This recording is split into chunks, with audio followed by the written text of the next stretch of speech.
신미대사가 한글 창제에 깊이 관여했다는 내용의 영화 나란말싸미가 극장에서 선보인 것을 계기로 훈민정음 창제 과정과 불교의 역할에 대한 보다 체계적인 연구가 이루어져야 한다는 목소리가 높아지고 있습니다.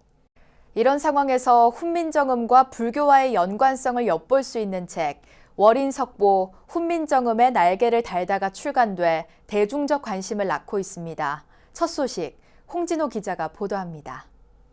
세종대왕의 둘째 아들로 단종을 패하고 왕위에 오른 세조는 조선 최초의 한글 대장경 월인석보를 즉위 5년인 1459년에 간행합니다. 세종이 펴낸 월인청강지곡의 월인과 자신이 지은 한글 경전 석보상절의 석보를 합편한 월인석보는 아버지를 도와 훈민정음 창제에 관여한 세조가 세종의 뜻을 이어받은 불교 서적입니다.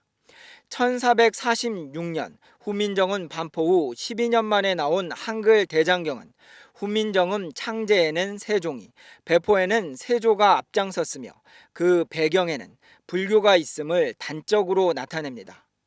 세조가 아니면 우리가 불교뿐만 아니고 훈민정음 내지는 우리 한글을 이렇게 쓰기는 어려울 것이다. 저는 이렇게 봅니다. 세종이 창제하는 데 많은 역할을 했지만 한글을 배포하는 데는 바로 세조의 역할이 가장 큰 역할을 한 분 중에 한 분이라는 거죠.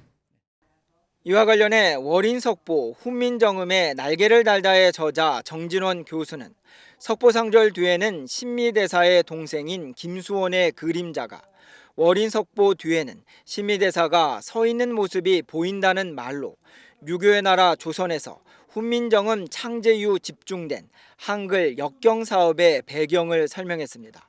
정 교수는 세종과 세조 모두 불교학과 언어의 천재이지만 훈민정음 반포 후 불과 10개월 만에 24권의 석보상절이 완성이 되고 곧바로 월인청강지곡이 편찬된 것은 당대 집단지성의 힘이며 이중 월인석보는 신미대사가 주도했을 것이라고 추론했습니다. 10개월 만에 석보상절이 24권이 완성이 된다는 거 지금으로서도 우리는 거의 상상할 수 없는 짧은 시간이지 않습니까? 그리고 또 그 석보상절을 보고 아버지 세종이 600수에 가까운 월인청강지곡을 짓습니다. 그러니까 뭐 이거는 정말 이분들이 불교학의 또 언어학의 천재라고 하더라도 평생의 역작으로 하기에도 저 지금 이 책을 한 권 내는데 30년, 40년 걸렸다고 하지 않습니까? 대단한 거죠. 그렇다면 반드시 조력자가 있었을 것이다. 집단 지성의 힘이 들어가 있을 것이다. 영화 나란말싸미 제작에 이어 이번 신간 발간에도 큰 도움을 준 훈민정음 해례본 원소유처 안동 광흥사 주지 범종 스님은 최근 훈민정음 창제 과정을 두고 빚어진 역사 왜곡 논란을 안타까워했습니다. 그러면서 영화 나란말싸미의 내용 중 80% 이상이 역사적 고증을 거쳤음에도 대한제국 형성 후 만들어져 굳어진 잘못된 역사관이 논란을 불러왔다고 지적했습니다.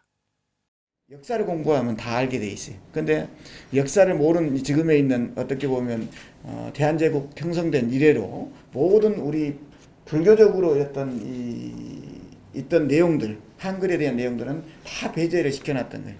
거기는 이제 바로 대한제국 형성을 했던 기독교 선교적인 이런 문제로서 이제 오다 보니까 모든 이 불교 학자들이 서구적인 교육을 받아서 지금에 왔다 보니까 이런 현상들이 납니다. 훈민정음 반포 직후 간행된 석보상절과 월인청강지곡 그리고 대를 이어 간행된 월인석보는 오늘날의 한글이 조선왕조의 전폭적인 지원과 당대 스님들의 노력이 반영된 결과물임을 소리 없이 전하고 있습니다. 한국불교 역사문화기념관에서 BBS 뉴스 홍진호입니다.